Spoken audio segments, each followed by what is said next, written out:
Hi friends, అందరూ ఎలా ఉన్నారు? మీరంతా బాగుండాలని కోరుకుంటూ ఇక ఎప్పటిలాగానే ఈరోజు కూడా సరికొత్త రియల్ స్టోరీతో మళ్ళీ ముందుకు రావడం జరిగింది. మరి ఈ స్టోరీ మొదలు పెట్టబోయే ముందు మీ అందరికీ కూడా ఓ చిన్న రిక్వెస్ట్. ఇంతవరకు మీరు ఈ వీడియోని లైక్ చేయకపోతే దయచేసి నా కోసం ఒక లైక్ చేయండి. ఎందుకంటే మీరు ఇచ్చే ఒక లైక్ అనేది ఎంతో అమూల్యమైనది. అది మన ఛానల్ యొక్క డెవలప్మెంట్ కోసం ఎంతగానో ఉపయోగపడుతుంది. అలాగే స్టోరీ మొత్తం విన్న తర్వాత అయినా సరే మీరు ఈ వీడియోని లైక్ చేస్తారని ఆశిస్తున్నాను. ఇక ఆలస్యం చేయకుండా వీడియోలోకి వెళ్ళిపోదాం. దెయ్యాల ప్రపంచంలో ఈరోజు మనం చెప్పుకోబోతున్నటువంటి స్టోరీ అనేది చాలా భయంకరంగా ఎంతో విచిత్రంగానూ ఉంటుంది. పల్లకిలో ఒక మనిషిని నలుగురు మనుషులు మోసుకు వెళ్ళే దృశ్యాలు మనం చాలా చూస్తాం. కానీ సజీవంగా ఉన్న ఒక మనిషిని పాడె మీద మోసుకు వెళ్ళడం అనేది చాలా అరుదైన విషయం.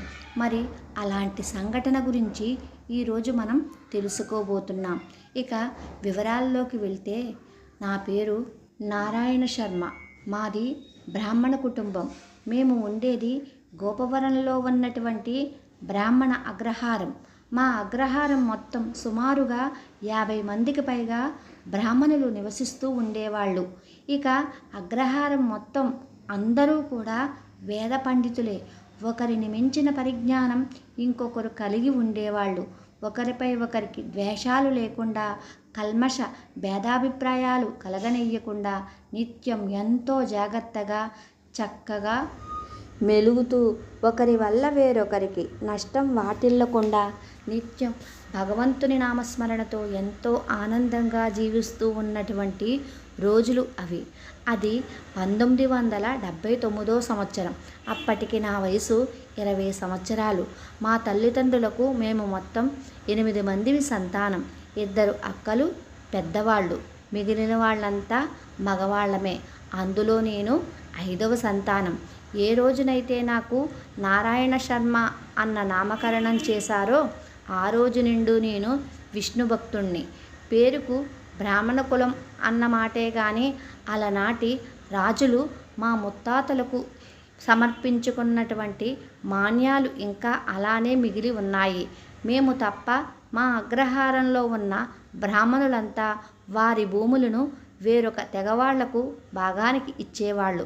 వాళ్ళు ఆ భూములో పంటలు పండించి సగభాగం వాళ్ళు తీసుకుని మిగిలిన సగభాగం మా బ్రాహ్మణులకు ఇవ్వడం జరుగుతూ ఉండేది. మావైతే మా నాన్నగారి ఆలోచన విధానం వేరు. మా భూమిని మేమే పండించాలి. మనం పండించే కొన్ని జీవరాశులకు ఆహారం కావాలి. అదే ఉద్దేశంతో నిత్య పౌరోహిత్యం చేసిన కుటుంబాన్ని పోషిస్తున్నప్పటికీ తీరిక వేళల్లో పొలంలో వ్యవసాయం సాగు చేసేవారు. అదే అలవాటు మా అందరికీ రావడంతో స్వయంగా మేమే పంటలు పండించేవాళ్ళం. అలా రోజులు గడుస్తూ ఉన్న సమయంలో మా కుటుంబంలో వారంతా వ్యవసాయం చేయడానికి సుముఖత లేకపోవడంతో పొలం పనులు చేయడం ఆపేసి వారంతా మా వృత్తిని కొనసాగిస్తూ ఉంటే నేను మాత్రం ఆ అలవాటును మానుకోలేక మా నాన్నగారికి సహాయంగా ఉండడం, పొలంలో పంటను సాగు చేస్తూ ఉండేవాడిని. అయితే మా పొలానికి పక్కనే మాధవ శర్మ గారి పొలం ఉండేది. ఆ పొలాన్ని రామయ్య అనే ఒక వ్యక్తి భాగానికి తీసుకోవడం జరిగింది. ఆ పొలం పక్కనే మా ఊరి యొక్క శ్మశానం. ఆ శ్మశానానికి సుమారుగా 100 అడుగుల దూరంలో గున్నకోట అనే ఊరి శ్మశానం ఉంటుంది. ఒక రకంగా చెప్పాలి అంటే మా ఊరి 2 ఊళ్లకు సంబంధించిన శ్మశానాలు పక్క పక్కనే ఉండేవి. అయితే 2 శ్మశానాలు ఒకే చోట ఉండడం వల్ల కొన్ని తరాలుగా అదే శ్మశానంగా కొనసాగించడంతో పగలంతా ఎలాంటి భయం లేకపోయినా చీకటి పడిందంటే చాలు ఆ శ్మశానంలో దెయ్యాలు మనుషుల వలె సంచరిస్తాయని చెప్పేవాళ్ళు. ఆ విషయం మా నాన్నగారు కూడా నాతో ఎన్నోసార్లు చెప్పారు. ఒకవేళ రాత్రి వేళలో మనం పొలానికి వెళ్ళవలసి వస్తే మనం పొలం వరకు మాత్రమే పరిమితం కావాలి.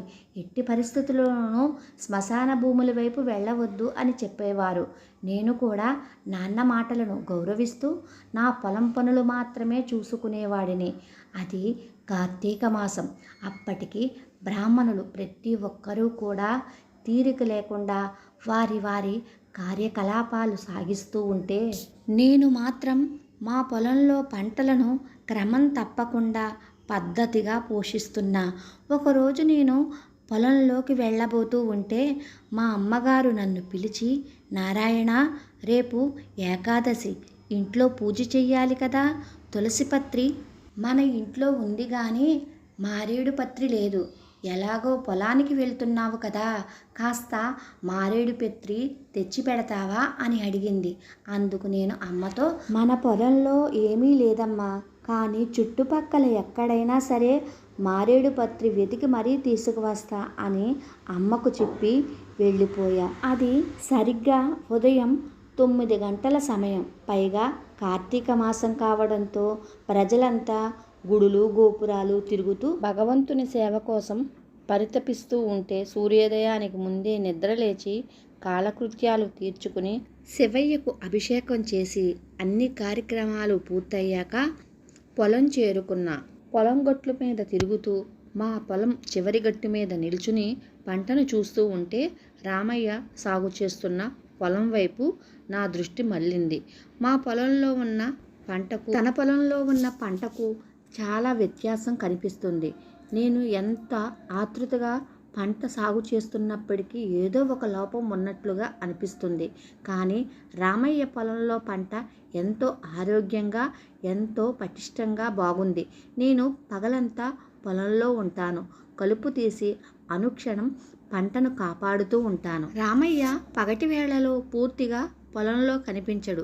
కనీసం పంట ఎలా ఉందో కూడా పట్టించుకోడు. అలాంటిది మా పొలంలో పంట కంటే రామయ్య పొలంలో పంట ఎందుకు అంత బాగుంది అనుకున్నా. అలా పొలమంతా గాలిస్తూ ఉంటే పొలం చివర గొట్టుపై ఓ మారేడు చెట్టు కంటపడింది నాకు. అమ్మ మారేడు పత్రి తీసుకురమ్మని చెప్పింది కదా, ఎక్కడో వెతకడం ఎందుకు, ఇక్కడే తీసుకువస్తా అని నేను రామయ్య పొలం వైపు నడిచి వెళుతున్నాను. మరి రామయ్య అనే వ్యక్తి పేరుకు మాత్రమే సాత్వికి. అతని చేష్టలు చాలా భయంకరంగా ఉంటాయి. మనిషిని చూస్తే ఆజానుబాహుడు, బొద్దు మీసం, కొబ్బరిగెడ్డంతో ఓ బలమైన వస్తాదిలా ఉంటాడు. శరీరంపై దుస్తులంటూ పెద్దగా ఉండవు, కానీ నిత్యం నడుముకు తెల్లని గోచీతో చిలక్కట్టు బిగించి ఉంటాడు. 2 చెవులకు గుళ్ళు, ముక్కున కమ్మే ఉంటుంది. తలపైన ఒత్తైన జుట్టు సెగవేసుకుని కనిపిస్తాడు. ఎర్రని దేహంలో కండలు తిరిగిన శరీరంతో కొత్తవాళ్ళు చూస్తేనే భయపడేలా ఉంటాడు. కానీ ఒక రకంగా అతని మనసు చాలా మంచిదని చెప్పాలి. పొలంలో పంటలు ఉన్న సమయాన అడవి జంతువుల బారిన పడకుండా పొలానికి కాపలాగా వెళ్ళాలని నేను అనుకుంటాను. కానీ రామయ్య నాతో ఇలా అన్నాడు, అయ్యా, మీరు పొలంలోకి రాత్రి వేళల్లో రావడం ఏమిటి? ఎలాగో నేను మీ పొలం పక్కనే ఉంటాను కదా, జంతువులు రాకుండా నేను చూసుకుంటాను. మీరు ఇంటి వద్ద హాయిగా పడుకోండి అని చెప్పేవాడు. అలాంటి రామయ్య పొలంలో మారేడు పత్రి కోసం అతని పొలం చివరలో ఉన్నటువంటి మారేడు చెట్టు వద్దకు నడిచి వెళ్తూ ఉంటే నేను నేరుగా ఆ చెట్టు వద్దకు చేరుకుని కావలసినంత పత్రి ఏరుకున్న తర్వాత తిరిగి వచ్చేద్దాం అన్న సమయంలో చెట్టుకు ఎడమవైపున వాళ్ళ పొలంలో ఉన్న బావి వైపు నా దృష్టి మళ్ళింది. బావిలో నీరు ఉందా లేదా చూద్దామని ఇంకా వెళ్ళాను దగ్గరకు. చూస్తే బావిపై పొదలతో కప్పబడి ఉండడం చూసి, ఇదేంటి, బావిపైన ఇలా పొదలతో కప్పబడి ఉంది అంటూ పైన ఉన్న పొదలన్నీ పక్కకు తొలగించి చూస్తే ఆ బావిలో పురాతనమైన పల్లకి ఒకటి కనిపించింది. అది చెక్కతో చేయబడి ఉండడంతో అక్కడక్కడ చెదలు కూడా పట్టి ఉన్నాయి. రామయ్య పొలంలో పల్లకి ఉండడం ఏమిటి? ఆ పల్లకి ఈ బావిలో ఉండడం, పైగా అది కనిపించకుండా పొదలతో కప్పబడి ఉండడం ఏంటా అని ఆలోచిస్తూ ఉంటే నాకేమీ అర్థం కాలేదు. పూర్తిగా పాడుపడ్డ బావి కావడంతో సగం మట్టితో కూరుకుపోయి అది నీరు కూడా బాగా తక్కువగా ఉండడంతో ఆ పల్లకి నా చేతులకు పట్టుకుని పైకి లాగాలనుకున్నా. అంతే, పల్లకిని పక్కకు లాగేసరికి విచిత్రంగా ఆ ప్రదేశమంతా చల్లగా మారిపోయింది. బావి చుట్టూ ఉన్న చెట్లన్నీ గాలికి ఊగుతూ విలయ తాండవం చేస్తున్నాయి. ఒక్కో చెట్టు కొమ్మలు విరిగిపోయేలా ఉన్నాయి. నాకు ఒక్కసారిగా భయం వేసింది. పల్లకిని పట్టుకున్న నా చేతులు పట్టు తెప్పాయి. పల్లకిని వదిలేశాను. పైకి తల ఎత్తి చూడగా విపరీతంగా అక్కడ ఉన్నటువంటి చెట్లు ఒకదానికొకటి కొట్టుకుంటూ ఊగిపోతున్నాయి. వెంటనే నేను పంచాక్షరి మంత్రాన్ని జపిస్తూ ఏ గాలి ధూళి నా వద్దకు రాకుండా అస్త్రంగా మార్చుకుని నా చుట్టూ ఉన్నటువంటి చల్లగాలి సుడిగుండాల్లా మారింది. నన్ను అక్కడ నుండి దూరంగా విసిరేయాలని చూసింది. కానీ నేను జపిస్తున్న పంచాక్షరి మంత్ర ప్రభావంతో ఆ సుడుగాలికి అది సాధ్యం కాలేదు. నేను ధైర్యంగా ఉన్నప్పటికీ నాలో ఉన్న ధైర్యం ఒళ్ళంతా చెమటలు పట్టేలా చేస్తుంది. చుట్టుపక్కల పొలం యజమానులు ఇంకా అప్పుడే పొలానికి వస్తున్నట్లు కనిపించారు. ఇక కాస్తంత ధైర్యం చేసుకుని ఇక పంచాక్షరి మంత్రాన్ని జపిస్తూ నా శక్తినంతా ఉపయోగించి పల్లకిని అలా పక్కకు జరిపాను. అంతే, ఆ స్థలంలో చూడగా అన్ని క్షుద్ర ప్రయోగాలకు అవసరమైన వస్తువులు, వాటి మధ్యలో 4 చెక్క బొమ్మలు ఎంతో భయంకరంగా అలంకరించబడి ఉన్నాయి. వాటి చుట్టూ నల్లని తాడు 7 వరుసలు చుట్టబడి ఉంది. చూడగానే నాకు అర్థమయ్యింది, ఈ 4 చెక్క బొమ్మలు 4 ప్రేతాత్మలకు. ఈ ప్రేతాత్మలను ఎవరో ఇక్కడి నుండి తప్పించుకోకుండా అష్టదిగ్బంధనం చేసినట్లుగా ఉన్నారని అర్థమయ్యింది. ఆ దృశ్యం చూస్తుంటే నాకు పూర్తిగా విషయం తెలిసింది. నీళ్లలేని బావి అని అంటే క్షుద్రశక్తులు నివసించడానికి ఓ మంచి అవకాశం. పైగా పక్కనే 2 శ్మశానాలు. అదే ప్రదేశంలో పురాతనమైన పల్లకి. ఒక రకంగా చెప్పాలి అంటే మా చిన్నతనం నుండి మా తాతలు తండ్రుల నుండి అప్పుడప్పుడు విన్నటువంటి కథలు నాకు గుర్తొచ్చాయి. మరి ఈ కాలంలో కూడా ఈ ప్రేతాత్మలను భోగియులుగా మార్చుకునే ఆ శక్తివంతుడు ఎవరు? ఈ పొలంలో ఉన్న బావిలో ఈ పల్లకి ఉండడమేమిటి? అలా అనుకుంటూనే ఎక్కడికక్కడ శుభ్రంగా కప్పివేసి ఏదో తెలియని భయంతో ఇంకా వెనక్కి తిరిగి చూస్తున్నాను. పల్లకి నుండి బయటకు వచ్చాను. అలా రోజులు గడిచిపోతున్నాయి. చేను పండింది. మనుషులు పెట్టి చేను కోత పూర్తి చేయించి కుప్పలుగా వేశాము. నాతో పాటు ఊర్లో వాళ్ళందరూ కూడా చేను కోతలు పూర్తి చేశారు. కానీ రామయ్య మాత్రం ఇంకా చేను కోత మొదలెట్టలేదు. ఆ రోజు నేను పొలంలోకి వెళ్ళి వస్తూ ఉంటే రామయ్య ఎదురుపడ్డాడు. ఇంకా చేను కోయడం లేదేంటి అని అడిగాను. ఈ మధ్య అన్నీ మంచి రోజులే. ఆ కారణంగా ఊరి వాళ్ళంతా ఒకేసారి చేను కోతలు మొదలుపెట్టారు. అందువలన మనుషులెవ్వరూ నాకు దొరకట్లేదు. అందుకే ఇంకా చేను కోయలేదు. ఎల్లుండు అమావాస్య. ఆ రోజు శూన్యం కదా. అందుకని మన హిందువులు ఎవరు పొలంలో పనులు ప్రారంభించరు. ఆ రోజు ఖాళీ అవ్వడంతో కూలీల పనుల కోసం చూస్తారు. అప్పుడు ఎంతమంది కావాలనుకున్నా మనకు దొరుకుతారు కదా. అందుకే ఆ రోజు కోసం చూస్తున్నాను అని బదులిచ్చాడు. అతని మాటలు విని భగవంతుడు అన్న నమ్మకం లేదు కదా అని ఇన్నాళ్ళు అనుకున్నాను. కానీ వీడెంత మూర్ఖుడు. ఎవ్వరూ లేకపోతే అమావాస్య నాడు పొలంలో చేను కోసుకోవడం అంట. ఇలాంటి వాళ్ళు ఉండబట్టే కాలం ఎలా పోతుంది అంటూ మనసులో తిట్టుకుని అక్కడి నుండి ఇంటికి వెళ్ళిపోగా ఈలోగా 2 రోజులు గడిచాక ఆ రోజు అమావాస్య. నేను పొలంలోకి వెళ్దామని అలా వెళ్తూ ఉంటే పక్కనే ఉన్న రామయ్య పొలం పైన నా కళ్ళు పడ్డాయి. ఈరోజు చేను కోస్తాడేమో అంటే పొలంలోకి వెళ్ళి చూస్తే రామయ్య ఒక్కడే గట్టు మీద కూర్చున్నాడు. కూలీలు ఎవ్వరూ లేరు.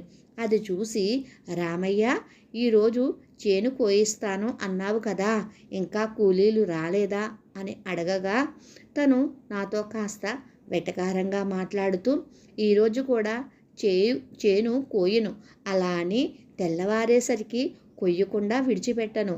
రేపు తెల్లవారేసరికి వచ్చి చూడు స్వామి, నా పొలంలో చేనంతా కోసి ఉంటుంది అని మాట్లాడగా, ఎందుకో అతని మాటల్లో గూఢార్థం నాకు కనిపించింది. ఇంటికి వెళ్ళిపోయాను. కానీ వాడు చెప్పిన మాటలు పదే పదే నా చెవులలో గిర్రుమంటున్నాయి. మనసులో దృఢంగా నిశ్చయించుకున్నా. మరి ఎలా? అతని మాటను బట్టి చూస్తే ఈ రాత్రి ఏదో జరుగుతుంది. నాకు భయం అంటూ ఏమీ లేదు, కానీ తోడు ఒకరు ఉండాలి కదా అని అసలు విషయాన్ని దాచిపెట్టి, నాన్న, అడవి జంతువులు పొలంలో ఎక్కువగా తిరుగుతున్నాయట, ఒకసారి అలా వెళ్ళి వద్దామా అని అడగగా, అయితే సరే, కానీ అడవి జంతువు వచ్చేసరికి అర్ధరాత్రి అవుతుంది, అప్పుడు వెళ్దాం అని చెప్పాడు. సరేనని భోజనం చేసి నిద్రపోయాం. నేను అలారం పెట్టిన గడియారం సరిగ్గా రాత్రి 10 గంటలకు మోగుతుంది. నాన్న, నేను ఇద్దరం నిద్రలేచి చెరో కర్రను పట్టుకుని టార్చ్ లైట్ తీసుకుని పొలంలోకి బయలుదేరాం. నాన్నగారు ముందు నడుస్తూ ఉంటే నేను అతని వెంట వెళ్తున్నాం. ఇద్దరం కలిసి ఇలా పొలంలోకి చేరుకుని చేను గొప్పలు గమనిస్తూ ఉండగా, ఎవరో మాట్లాడుతున్నట్లుగా ఆ 2 శ్మశానాల వైపుగా ఓ శబ్దం వచ్చింది. నాన్న, వారి మాటలు మీకు కూడా వినిపిస్తున్నాయా అని అడిగాను. అవును, నాకు కూడా వినిపిస్తున్నాయి. మరి ఇంత రాత్రివేళ శ్మశానంలో ఎవరు ఉంటారు అని మా నాన్నగారు నన్ను అడిగేసరికి, ఏమో, నాకు కూడా అదే అనుమానంగా ఉంది. ఇంతకీ ఎవరు ఉంటారు అని అడిగేసరికి వారు మాట్లాడుతున్న శబ్దం మరింత ఎక్కువగా వినిపించింది. అప్పటికే నాన్నకు ఏదో తెలియని అనుమానం వచ్చింది. ఆ రోజుల్లో శ్మశానంలో అర్ధరాత్రి వేళ క్షుద్ర విద్యను నేర్చుకోవడం జరుగుతూ ఉండేది. ఒకవేళ వాళ్లే ఆ పని చేస్తున్నారు అని అంతా వివరించి, అలా వెళ్దాం, టార్చ్ లైట్ వేయకు అని చెప్పారు. ఇక వెంటనే టార్చ్ లైట్ ఆఫ్ చేసి ఇద్దరం చేతికర్రను పట్టుకుని మెల్లగా నడుచుకుంటూ రామయ్య పొలం మీదుగా శ్మశానానికి వెళ్తున్నాం. ఇంకాస్త దగ్గరకు వెళ్ళేసరికి రామయ్య గట్టిగా అరవడం మొదలుపెట్టాడు. ఆ అరుపులు పెరగగానే అవి శ్మశానం నుండి కాదు, ఇక్కడ నుండి వినిపిస్తున్నాయని అర్థమయ్యింది.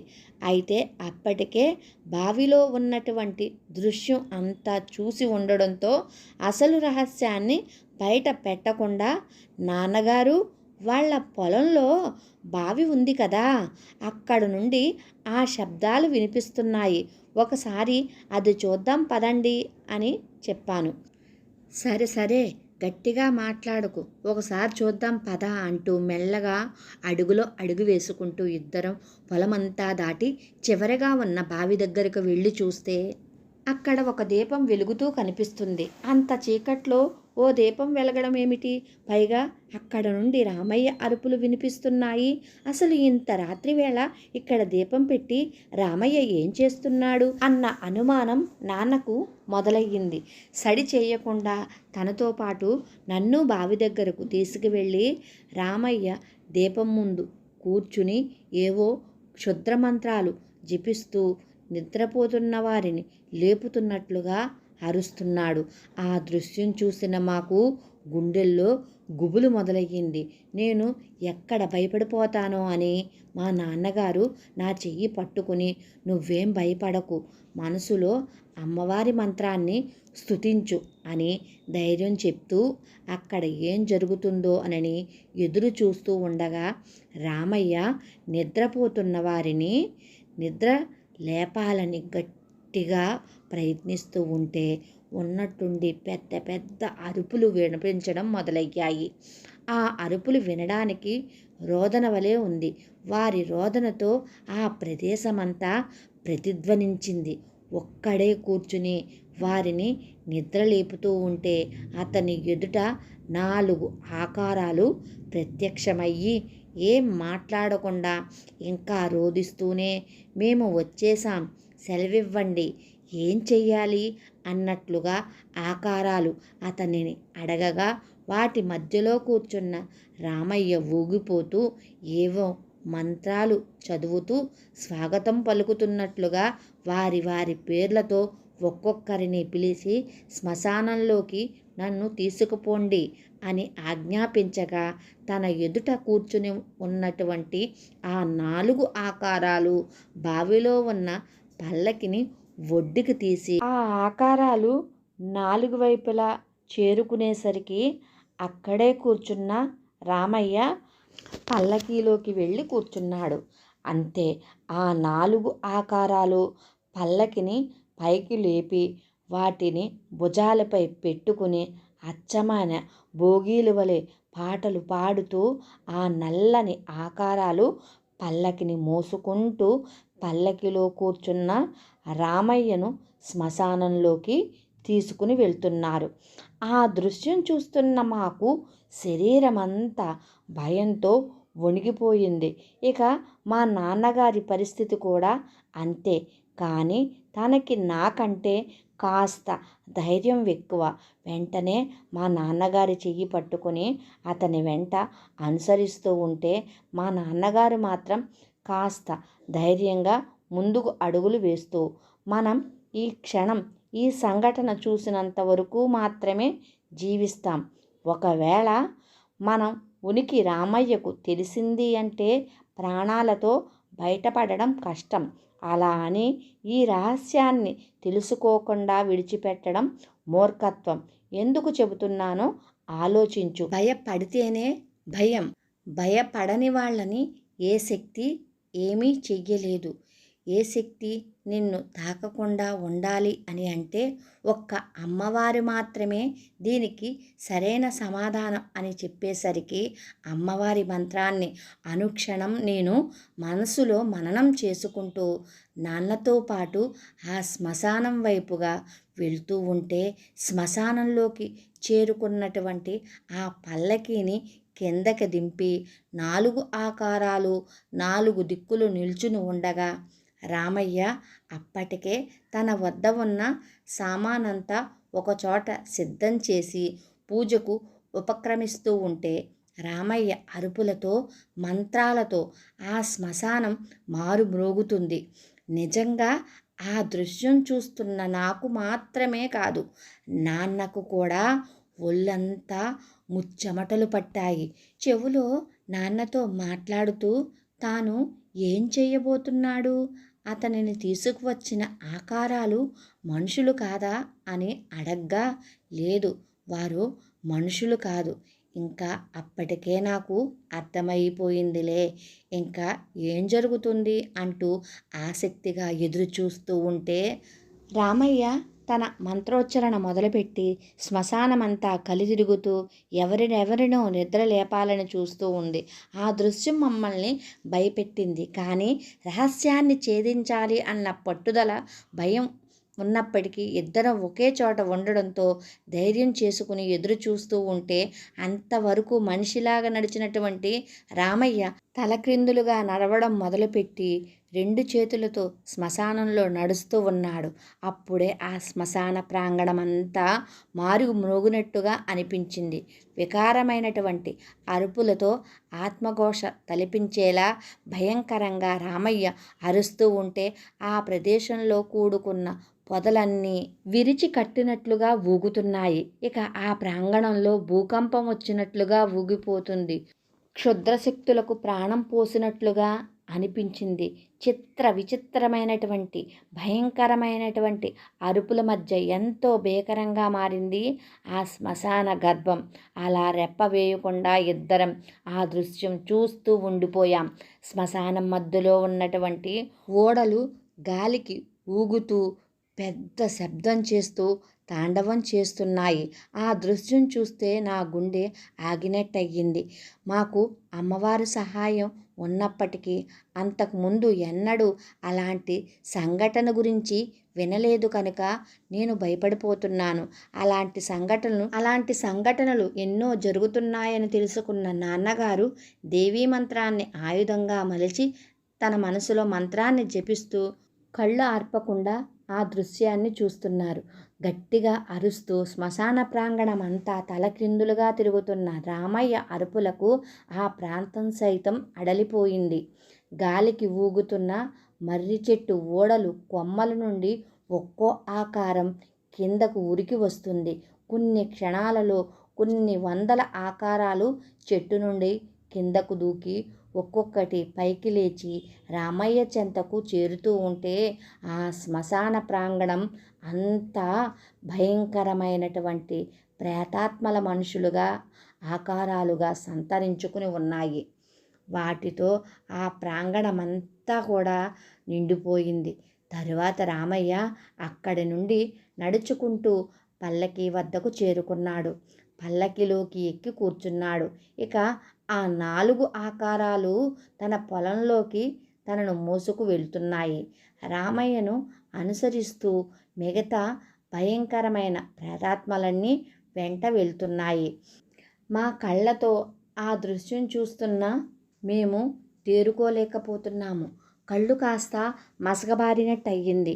మా నాన్నగారు కొంత సమయానికి నా వంక చూసి, వీడు క్షుద్రమాంత్రికుడు అన్న విషయం నాకు తెలుసు, కానీ ఇంతటి గనుడు అన్న విషయం ఇప్పుడే తెలిసింది.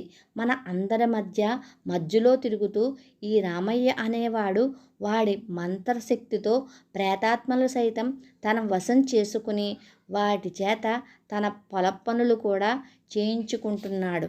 అసలు ఇలాంటి తాంత్రిక మాంత్రిక విద్యలు తెలిసిన వాళ్ళు మన కళ్ళ ముందే మన ఊరిలో ఇలా సామాన్యుడిలా ఉండటాన్ని నమ్మలేకపోతున్నాం అని మాట్లాడుతూ ఉంటే నాన్న మాటలకు నాలో మరింత భయం కలిగింది.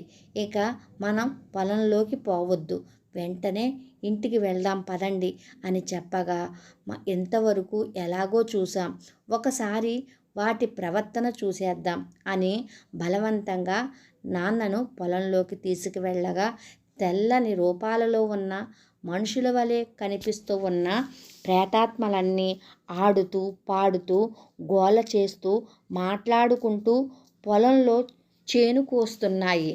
అంతే, ఇద్దరిలోనూ ఒకటే భయం. ఇంకా అక్కడే ఉంటే ఎలాంటి పరిణామాలు ఎదుర్కోవాలో, ఎలాంటి ప్రమాదం జరుగుతుందో అన్న భయం మాలో ఎక్కువయ్యింది. అక్కడే ఉండడం ఇష్టం లేక ఇద్దరం కలిసి ఇంటికి చేరుకున్నాం. తెల్లవారు లేచి పొలానికి వెళ్ళి చూస్తే పొలంలో చేనంతా కోసి ఉంది. అది చూసి భయానికి గురై వెనక్కి తిరిగి వస్తూ ఉంటే అప్పుడే ఇంటి నుండి నడుచుకుంటూ పొలంలోకి వస్తున్న రామయ్య నా వంక చూసి చిన్నగా నవ్వుతూ, రాత్రి నువ్వు మీ నాన్న పొలంలోకి వచ్చారు కదూ, నా పంట పడకూడదని మీరు అనుకున్నారు, కానీ నేను మిమ్మల్ని గమనిస్తూనే ఉన్నాను. మీది ఒక రకమైన విద్య, నాది ఇంకొక రకమైన విద్య. మీరిని మంచిని పాటిస్తే నేను చెడును పాటిస్తాను. మనకు భేదాభిప్రాయాలు ఎందుకు? మీరు నా జోలికి రావద్దు. నేను మీకు అపకారం చెయ్యను. ఒకవేళ నా గురించి ఏ క్షణమైతే ఆలోచించడం మొదలు పెడతారో అప్పుడే మీ గురించి నేను ఆలోచించవలసి వస్తుంది. దాని తర్వాత మీరే పతనం అవుతారు అని చెప్పడంతో, రామయ్య, నువ్వు ఎలా బ్రతికితే మాకెందుకు? నీ పని నువ్వు చేసుకో. ఎప్పుడు మీ జోలికి మేము రాము, మా జోలికి నువ్వు రావద్దు. నీవు ఎలాంటి వాడివో మాకు అనవసరం. ఒక రకంగా నాకు సహాయం చేసిన వ్యక్తివు నువ్వు. నీతో నాకెందుకు భయం అంటూ ఒక్క మాట, నీ తాంత్రిక శక్తితో నీకు అవసరమైన కార్యాలు నెరవేర్చుకో, కానీ ప్రాణహాని మాత్రం చెయ్యకు. పాపమే కదా. అలాంటి పాపాన్ని మూట కట్టుకోవడం మంచిది కాదు. ఇక మనం ఎప్పటిలాగానే ఉందాం. తర్వాత అంతకు ముందు ఉన్నంత చనువును వదిలిపెట్టి అతనికి కాస్త దూరంగా ఉండడం మొదలుపెట్టాం. అలా కొన్నాళ్ళు గడిచాక ఏం జరిగిందో ఏమో తెలియదు, కానీ తాను ఏ తాంత్రిక మాంత్రిక శక్తులైతే నిత్యం పూజించేవాడో అదే శక్తులకు బలయ్యి ఒకరోజు రాత్రి శ్మశానంలో మరణించాడు.